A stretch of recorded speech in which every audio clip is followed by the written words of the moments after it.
Kim by thanking you for taking the time to chat with us here at the Christian Beat. We'll start with your latest music and release and kind of see where the conversation goes from there. All right. So I just wanted to start with Trample. So you recently released that, put that out in the world. Can you talk about, I mean, that was your first release in a handful of years. So kind of Yeah. were you working on it that whole time, or kind of how did this project come together for you?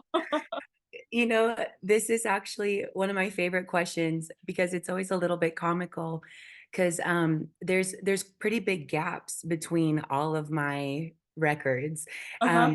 So this is kind of the habit I'm in, and I know it's not typical because oftentimes, especially like labels, like they kind of want you to be consistently putting new music out, Mhm. but I've always been so resistant to that because I say, well, I have to live some life first. Because while yes, there's an element that I'm a creative and I have learned the art of writing songs and this is what I do, but I just feel this like conviction inside of me, I guess you could say, that I don't want to just write good songs, but I want to have something to bring to people. I want Mhm. to, I just see myself first and foremost as a worship leader, not an artist. And so in that mindset, my job is to serve the body of Christ. And so I feel like I want to have something to give. I want to have something to say. I want to have like some life under my belt to go, hey, I learned something and I want to share it. And so that's really what the gap was. We had really big change and transition in our lives. I left Jesus culture, which sounds super negative, just saying that out loud, although it's not a negative thing. It was a good thing, just moving into a new season of life. Hard after over 20 years with them, but a good thing. And we moved states. We moved our family way far away. We moved from California to Montana. So a lot of really big changes and settling into life. And then I was like, okay, I'm ready now to get back at it. So that's kind of a longer version of that gap. But like I said, it's always kind of my favorite question because it's when I end up getting asked every time because those big gaps are between all of them. Yeah, well, it's interesting because then there are other artists that sometimes can pull I don't want to say older music, but songs they've written in the past and they bring it up and so they're like, "Oh, well, I've had this song for 15 years and now just felt like the right time." Um Yeah. so Yeah. it's always Well, interesting how actually, there is one kind of like that. There's a Mhm, couple like that. Trample, the title song. mhm, So that's the only song on the record that I did not write. And that song was written for me by Mia and Jesse Early, and I have to look and see, I think it was Beeb was the other one. But anyways, they wrote it specifically with me in mind and wanted me to sing it. But when they brought it to me, I loved the song, except what you just said. I felt like it wasn't the right fit yet. Like at the time when they brought it to me, I think I was working on my Wild Heart album. So this is, a few years mhm, ago, like 2020 is when I recorded it. So 2019 is when I was working on it. And it just didn't really seem to fit with the other songs and everything. But I held on to it. I said, listen, I know sometimes when you do that, you'll take it to someone else, but I know you guys said you wrote this for me and I love this song. I said, so I'm just gonna hold on to it. So that is one that I did that. And also the song Horizon, I wrote that song a long time ago and I've always loved it. And it was another one that it never seemed to have a fit and a home until now. So it's funny you bring that up because yes, there are two songs on there that are that way. So that's funny. And one is the title track too. So yeah, yes, I know. Pretty crazy, huh? I don't know. I just feel like maybe I don't, sometimes I think the songs are special and God has a plan for the songs, even more than what we as creatives might have planned in our minds. yeah, no, for sure. And I'm curious, the other question that I always find interesting is there's songs that mean one thing when you like first write or you first see it. And then over time, even if you're just talking like the time to record a project, the Mhm. meaning changes for you. And I'm curious if there's any of those kind of songs on this project for you. Yeah, well, Horizon would probably be one that's like that. So, I said I wrote that one a really long time ago. And the main part of the chorus says, I've got my hopes up, I've got my hands up. And the hands up is like saying surrender. Like I'm just trusting God, and I have my hope up. My hope is in him. And at the time when I wrote that song, I remember thinking, I love this, but not really connecting with that message, which is probably why I didn't say it then. Maybe at that time in my life, there wasn't any like fight to hold on to hope. Maybe I just was just, I don't know, hopeful and happy and doing well. I don't know. I don't, I remember thinking I like this song, but I didn't connect to the message as much. And, when I was writing for this project, I had plenty of songs that I got written for the project specifically, but I just felt like I just feel like there's another one, and I just had this idea. I'm gonna go back and listen to some of my older songs just out of curiosity. And I came to that one, and at this point in my life, that message of holding on to hope, like, really resonated with me, and the song felt completely different to me. So that's why I said, "Oh, I'm putting this on there. This is the song for right now." So, Oh, that's awesome. That's always interesting for me to hear. And it's been out, Trample has been out. What has the feedback been like, the stories that you're hearing? And is there any song that kind of, not that you didn't predict would land, but I know that you sometimes don't always have, it changes once it's actually out there, and the ones you maybe thought would land or have the most impact are, there's others that come up. yeah. You know, um, I feel like it's still kind of a little early to see for sure, but, um there has been really, like, fun and interesting feedback with this record. Um, Mhm. so, there's 2 songs on there that are not worship songs, and that's been a little bit different. Obviously, everyone's just kinda like, "Oh, okay, this is different," you know? And, I started this thing actually before the album came out, and I started doing this with the intention that, I know that everything I'm stepping into is new and different for me, and I want people to kinda come along with me in this and understand where I'm coming from. And so I started this thing that I just call Thoughts on Thursdays, which here at home we call it Tots, which is kind of funny. "I'm gonna go record my tots, everyone be quiet," you know?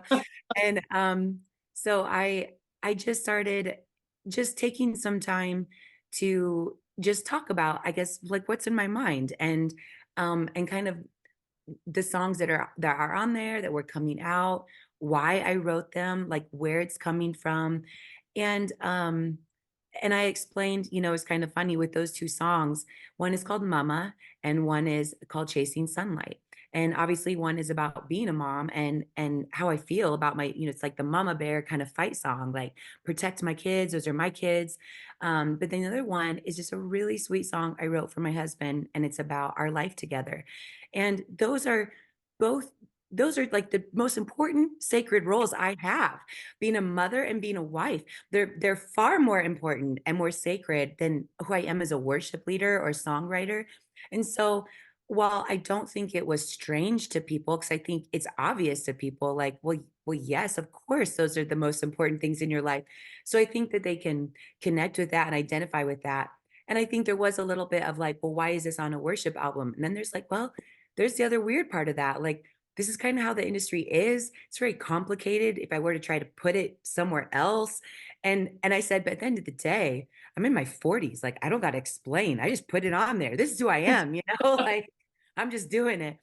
And and then the feedback's been really great. Like, people love it, especially other moms, other wives. Like, they love it. I've had so many wives tell me, "Oh my gosh, like, it's your story, but I was listening to Chasing Sunlight and just crying because it's so sweet and it's just sweet." And then how many kids love the song Mama, which I was not expecting, because it's kind of a fight song and says, "I'm Mama. I'll decide what's best. I'm Mama." And I I asked a friend of mine, her son, just every time they get in the car, he wants to listen to Mama.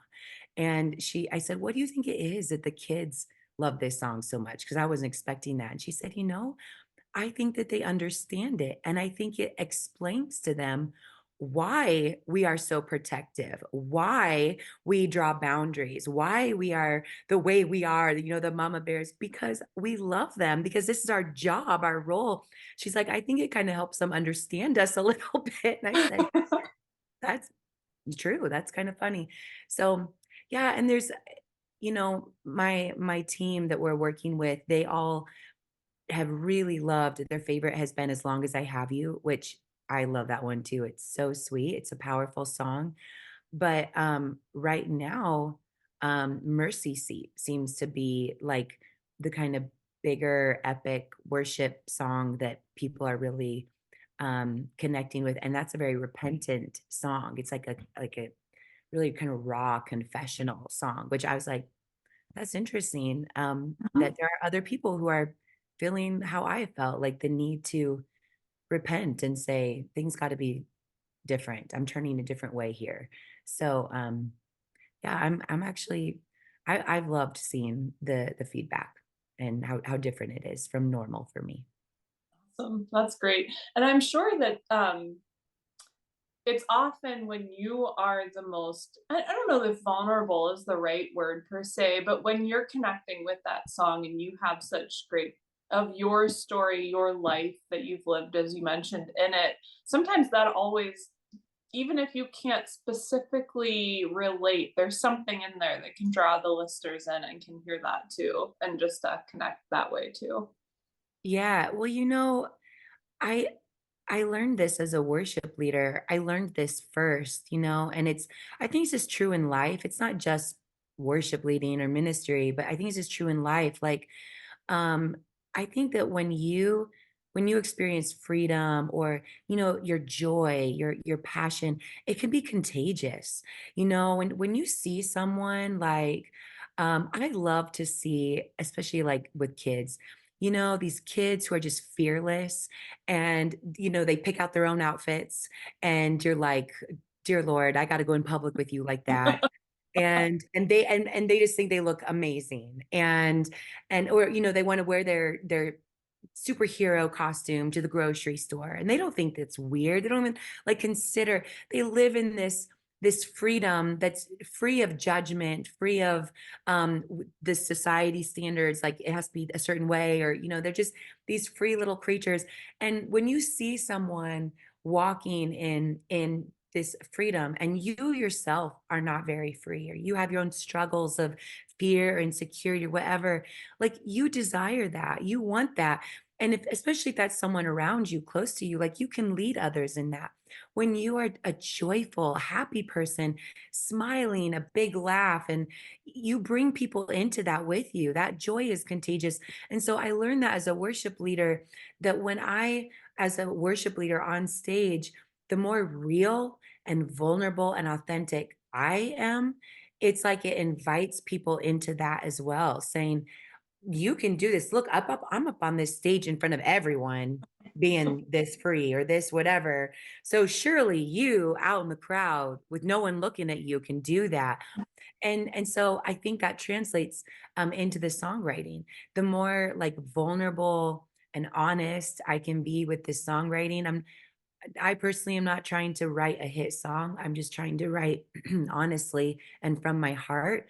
And I think that again is an invitation for people. They go, "Oh, I feel that. I can identify with that. I can connect with that," and invites them into that same honesty and vulnerability. Absolutely, absolutely. And I know that you're also going to be on tours this summer and this fall, correct? Both internationally and within the US. Yes, I actually just got home from South Africa. I toured South Oh, Africa, which was incredible. Just got home, day before yesterday from that.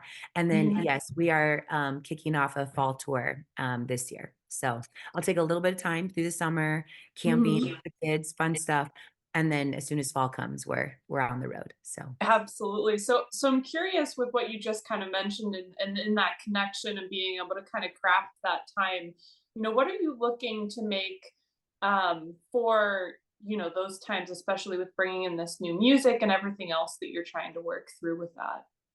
you mean like my personal times with Jesus, or like what do you mean? The I think or songwriting or more with just like when you get to have those live interactions with listeners oh, as you're having those with bringing in, your music and those things as well. the people. Like, Yeah. yes. So well, one way I've been working on like staying connected to people is through these thoughts on Thursday that I've been doing, which has been so fun and really interesting. I don't really wade into the comments section a ton. I learned a long time ago. I mean, that can be a treacherous place, you Yeah. know? Those keyboard warriors, they say what they want, and it can be painful sometimes. Mhm. So I don't really do that a ton. I will get in there every now and then.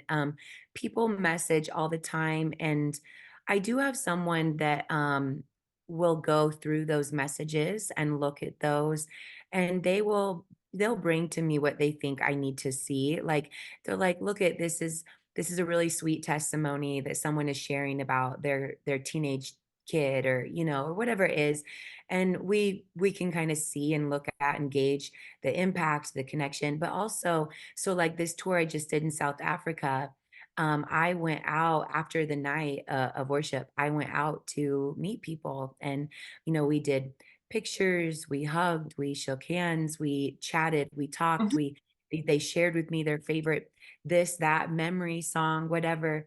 And I do that because, you know, like in all honesty, in reality, after singing for 2.5 hours on a stage, I am very tired. But, I feel like that's also I feel like it's important to remain human. Like I'm not untouchable. I'm not like disappearing in a green room somewhere and you can't ever see me and connect with me and see I'm a real person and have an interaction. And it is a little bit, like I said, of a sacrifice because I am so tired. It feels worth it because the other thing is like I feel like this is also for me kind of a way of working to stay humble and not have a big head. I stay touchable and tangible and reachable with people where we can have those conversations and interactions. And it's not always just happy. I remember one time this makes me laugh so hard when I think about it sometimes. But I was on tour with Phil Wickham and I think it was Mac Brock, and this woman, I was down talking to people afterwards, and this woman came up to me and she said, you sang that song How He Loves. And I was like, yes. And she's like, Crowder's song. And it's not his song, but I'm like, well, okay, yeah, he recorded it. I'm not looking to get in a fight, over that. And then she said, I do not like what you did to his song. I don't like how you sang it. And I was like, I'm sorry. Like I don't know what to say, but on the inside, I am not taking it personal. I'm laughing. I'm like, this is something I'll have a good chuckle about. And it's funny, like, but again, this kind of stuff, it keeps me real, it keeps me humble.